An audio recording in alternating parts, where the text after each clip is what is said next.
नमस्कार, आप देख रहे हैं खबर बिहार और मैं हूं आपके साथ राजेश कुमार। कोरोना कहर के इस मुश्किल दौर में बिहार का स्वास्थ्य महकमा गंभीर सवालों के घेरे में खड़ा है। एक तरफ जहां सूबे में बेड की कमी, ऑक्सीजन की किल्लत और कोरोना मरीजों के लिए दूसरे गंभीर मामले सामने आ रहे हैं, तो वहीं स्वास्थ्य विभाग की नाकामयाबी पर सरकार के सहयोगियों ने ही सवाल खड़ा कर दिया है। जैसा कि आप जानते हैं कि सोमवार को तारापुर के विधायक और नीतीश सरकार में मंत्री रह चुके मेवालाल चौधरी की मौत एक निजी अस्पताल में कोरोना से हो गई। उधर गया में जेडीयू के युवा जिला महासचिव शिवा पांडे की कोरोना टेस्ट रिपोर्ट एक ही अस्पताल के दो अलग अलग केंद्रों पर अलग अलग आई। एक रिपोर्ट में शिवा पांडे पॉजिटिव तो दूसरी में नेगेटिव मिले। अब सवाल ये उठ रहा है कि अगर बिहार की स्वास्थ्य व्यवस्था बेहतर है और पूरी संख्या में बेड उपलब्ध है, तो पूर्व मंत्री मेवालाल चौधरी को अपने इलाज के लिए किसी निजी हॉस्पिटल का सहारा क्यों लेना पड़ा। दूसरा सवाल यह है कि जब सत्ताधारी दल से जुड़े हुए एक नेता की जांच रिपोर्ट में इतनी लापरवाही स्वास्थ्य विभाग बरत रहा है, तो आम लोगों की जांच को कितनी गंभीरता से लिया जाता होगा, इसका आप अंदाजा लगा सकते हैं। सवाल यह भी है कि क्या जांच के नाम पर सिर्फ खानापूर्ति हो रही है। जाहिर है ये बिहार सरकार के स्वास्थ्य विभाग के कोरोना मैनेजमेंट पर बड़ा प्रश्न चिन्ह है। बिहार सरकार के पंचायती राज मंत्री और बीजेपी के विधायक सम्राट चौधरी ने ही बिहार की स्वास्थ्य व्यवस्था पर सवाल खड़े करते हुए वर्तमान हालात पर चिंता जताई।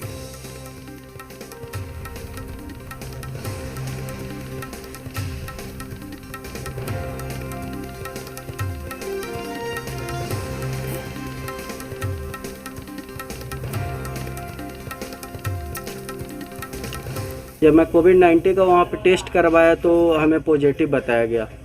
जब हमारे एक साथी फ़ोन किए, बोले कि शिवाजी आप थोड़ा सा एक बार जा कर के पिलग्रिम में टेस्ट करवा लीजिए, तो जब हम पिलग्रिम गए तो पिलग्रिम में जब हमने टेस्ट करवाया तो हमने नेगेटिव पाया। तो हम तो यही देखना चाहते हैं कि जहाँ तक हो जेपीएन अस्पताल के कर्मचारी में जो ये लापरवाही हो रहा है, ये तो लापरवाही नहीं होना चाहिए।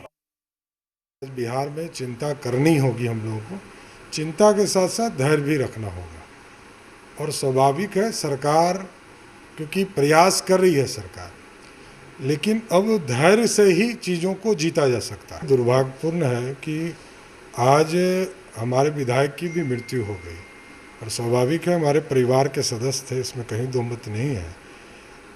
लेकिन जो परिस्थिति बन रही है, इसमें अब पूरी तरह ये चिंता करना पड़ेगा कि किस तरह इसको पूरी तरह मैनेजमेंट किया जाए। भले ही सरकार में शामिल मंत्री सम्राट चौधरी स्वास्थ्य इंतजामों पर चिंता जता रहे हैं, लेकिन दूसरी तरफ सत्ताधारी दल के कुछ नेताओं का मानना है कि मैनेजमेंट में कोई कमी नहीं है। दूसरी तरफ विपक्ष को सरकार को घेरने का एक बड़ा मुद्दा मिल गया है। यह कहना कि सरकार का कोरोना मैनेजमेंट गलत है, मैं इसको उचित नहीं मानता हूं। कोरोना अपने रूप को बदल रहा है और उस रूप के बदलते हुए को देखते हुए लोगों में टेस्ट के बदलाव की भी जरूरत है, और यह सरकार भी बखूबी समझ रही है। सरकार अपने व्यवस्था के अनुसार, अपने जो उसके पास मूलभूत सुविधा है उसके अनुसार काम कर रही है और ईमानदारी से काम कर रही है, मानवता को बचाने में लगी है। उस पर दोषारोपण करने के जगह पे हमको सरकार का सहयोग करना चाहिए और हमको सामाजिक दूरी बनाना चाहिए, मास्क लगाना चाहिए, एक दूसरे को जागरूक करना चाहिए, सावधानी हटी दुर्घटना घटी, और एक दूसरे को बचाने में लगना चाहिए। आज जिस प्रकार से स्वास्थ्य व्यवस्था चरमरा गई है, मेवालाल चौधरी जैसे अनेक संपन्न व्यक्ति की कोरोना से जाने जा रही है, इससे स्पष्ट हो गया कि बिहार में स्वास्थ्य व्यवस्था एकदम लचर है। कहीं वेंटिलेटर नहीं है, कहीं ऑक्सीजन नहीं है, कहीं बेड नहीं है, कहीं जीवन रक्षक दवाएं नहीं है। मुख्यमंत्री जी जब अकेले में सोते होंगे तो उनको लगता होगा कि 16 साल में उन्होंने बिहार को नर्क बना दिया। चारों ओर चीख और पुकार है, लाशों के ढेर पर बिहार है। अब सरकार में बैठे लोग ही सरकार के माननीय मंत्री पंचायती राज श्री सम्राट चौधरी जी सरकार की व्यवस्था पर चिंता प्रकट कर रहे हैं। आम जनता को अब कौन बचाए, जब सरकार के लोग जेडीयू के माननीय विधायक पूर्व मंत्री श्री मेवालाल चौधरी जी को सरकार उचित इलाज नहीं करा पाई, कोरोना से कल उनकी मौत हो गई, तो सरकार के पूरे सिस्टम के संक्रमण होने का इससे बड़ा गवाह और कुछ नहीं मिल सकता है।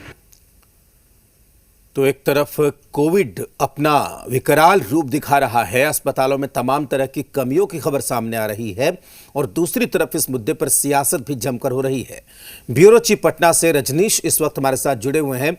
रजनीश, जो सवाल लोग उठा रहे थे, मरीज और मरीज के परिजन उठा रहे थे, अगर वही सवाल बिहार सरकार के किसी मंत्री की तरफ से उठाया जाए, एक सत्ताधारी दल के विधायक की तरफ से उठाया जाए, तो जाहिर सी बात है कि ये कहीं ना कहीं स्वास्थ्य महकमे को और जो स्वास्थ्य विभाग के काम करने का तरीका है उस पर यह गंभीर सवाल है। देखिए, अब परिस्थितियां ऐसी है कि अब सत्ता पक्ष हो या विपक्ष हो, सवाल जवाब से काम नहीं चलेगा और आरोप प्रत्यारोप तो अपनी जगह है, लेकिन जो वस्तु स्थिति है बहुत ही विकट है। और जहां तक संक्रमण का सवाल है, अब तो ये स्पष्ट हो गया कि आम और खास कोई भी इससे अछूते नहीं है और किसी के साथ भी परेशानी जो है वो सामने आ सकती है।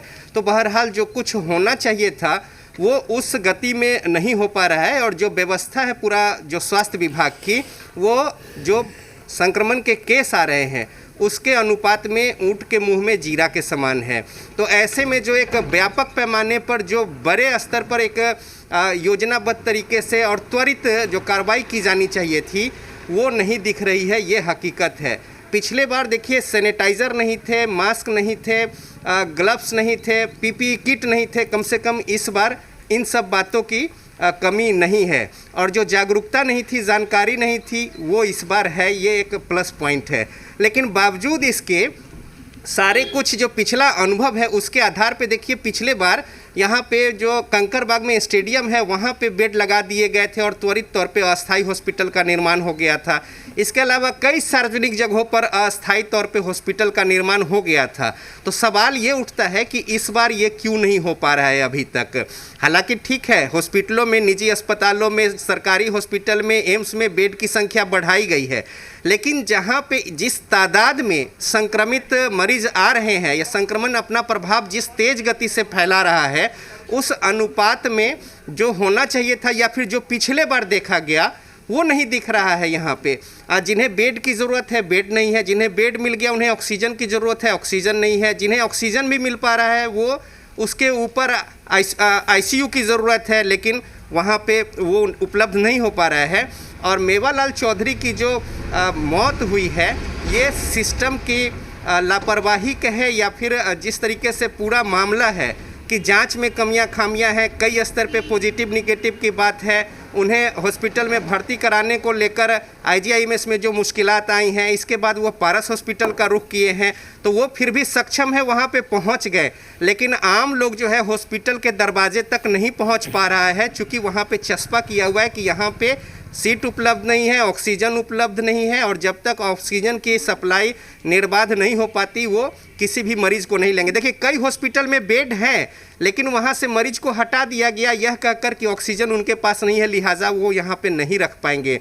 तो ऐसे में यहाँ पे राजनीतिक पार्टियाँ जो है अपने स्तर पे, चाहे सत्ता पक्ष के लोग जो भी कह ले कि सारी तैयारियाँ पूरी है और विपक्ष जो भी कहे कि यहाँ पे कमियाँ खामियाँ हैं, लेकिन जो वस्तु स्थिति है वो बहुत विकट है और जो कुछ दिखना चाहिए था उसमें कमियां हैं। आप समझिए 5 दिन हो गए हैं ऑक्सीजन को लेकर जिलाधिकारी ने आश्वासन दिया था, नहीं मिला। मुख्यमंत्री नीतीश कुमार परसों बताए कि सब कुछ ठीक हो जाएगा, सारे कवायद जो है शुरू कर दिए गए हैं, नहीं हुआ।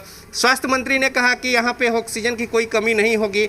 हमने कल 5 हॉस्पिटल में गए, सबकी हालत आप समझ सकते हैं कि 300 सिलेंडर, 350 400 चाहिए। रूबन मेमोरियल में 40 सिलेंडर की आपूर्ति हो रही है, कैसे वो अपने मरीज की जान बचा पाएंगे। यानी जो भर्ती हैं वो भी भगवान भरोसे हैं और जो बाहर है वो भी भगवान भरोसे है। तो ऐसे में समझा जा सकता है कि सिस्टम की या लाचारी कहे या व्यवस्था या फिर इनिशिएटिव लेने में जो देरी हो या फिर योजना जो लैक होता है, टाइम लैक, ये बहुत महत्वपूर्ण है। तो आज जो देख रहे हैं कि संक्रमण की संख्या है उससे आगे बढ़ के त्वरित तौर पे अस्थायी ही सही लोगों से जो स्वयंसेवक है उसकी सहायता ही सही मदद पहुंचाने की जो ज़रूरत थी उसमें कहीं ना कहीं कमी दिख रही है। और यही वजह है कि न सिर्फ मेवालाल तमाम सारे ऐसे लोग जो हैं, चाहे आम हो या खास हो, वो काल के गाल में समा रहे हैं, विवश हैं। लोग अपने परिवार को लेकर कर मेरे सामने कई ऐसे मामले आए कि पटना के सड़कों पर अपने छोटे भाई को लेकर एक भाई जो है वो घूम रहा है कि कहीं से ऑक्सीजन की ज़रूरत है, भर्ती हो जाए, लेकिन कहीं पटना में हॉस्पिटल नहीं मिला। और ऐसे केस एक नहीं,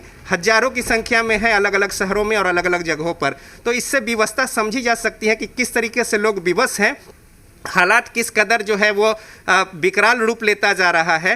तो ऐसे में अब एक बड़े ड्राइव की ज़रूरत है। और जिस तरीके से राजनीति हो रही है तो निश्चित तौर पे अब राजनीति की कहीं कोई गुंजाइश नहीं रह गई है, चूँकि कौन संक्रमण की चपेट में आएगा ये कहा नहीं जा सकता है, चूँकि वायरस हर जगह फैल चुका है। बिल्कुल रजनीश, जाहिर सी बात है कि तमाम तरह की सियासत अपनी तरफ है, लेकिन मुसीबत की घड़ी है। ऐसे में एक फैसला आया है नाइट कर्फ्यू का। इस पर भी सवाल उठ रहे हैं कि आखिर बिहार जैसे राज्य में नाइट कर्फ्यू लगाकर हम कितना काबू कर सकते हैं। देखिए, नाइट कर्फ्यू ठीक है, एक मना स्थिति जिस तरीके के लोगों की है उसमें मानसिक स्तर पर लोगों को लग सकता है कि हाँ कुछ इनिशिएटिव है, घर से बाहर ना निकले या समय से पहले घर पे आ जाए। लेकिन अब ज़रूरत इस बात की है कि आम लोग भी समझे कि उनकी जिम्मेदारी है कि वो बिल्कुल ना निकले। यदि कोई बहुत ही आवश्यक या इस तरह के जीवन मरण का प्रश्न न हो तो वो घर से बाहर कदम न रखें, और घर में भी रहें तो सुरक्षित रहे, पहली बात। दूसरी बात है कि हालांकि जिला प्रशासन ने कल एक इनिशिएटिव लिया है और अल्टरनेट करके दुकानों के खोलने बंद करने की बात जो है कही है, जिससे कि भीड़ को नियंत्रित किया जा सके। तो जो दुकान प्रतिष्ठान है उसको लेकर लागू किए गए हैं नियम, और अल्टरनेट यानी जो जरूरी के सामान और दुकान है वो 3 दिन यानी कि सोमवार, बुधवार और शुक्रवार खुलेंगे, और बाकी जो है उस गैप में खुलेंगे, रविवार बंद रहेंगे। इस तरीके के कदम जो है उठाए गए हैं, लेकिन इतना भर नहीं है। देखिए, स्थितियां पे नज़र जरूर रखी जा रही है और आगे संकेत दिए गए हैं कि और भी कठोर कदम उठाने की ज़रूरत हो तो स्थिति की समीक्षा करके कदम उठाए जाएंगे। तो पैनिक होने की ज़रूरत लोगों को नहीं है। लोगों को अब यह है कि अपने से बचना है, क्योंकि एक बार वो चपेट में आ जाते हैं तो एक व्यक्ति नहीं पूरा परिवार और समाज जो है परेशान होगा। और जाहिर तौर पे हॉस्पिटल में जब पहुंचेंगे तो सिस्टम जो है वो भी उस तरीके का नहीं है। और संसाधन चूंकि सीमित है, इस वजह से सबका नुकसान ज़्यादा हो रहा है। बहुत शुक्रिया रजनीश।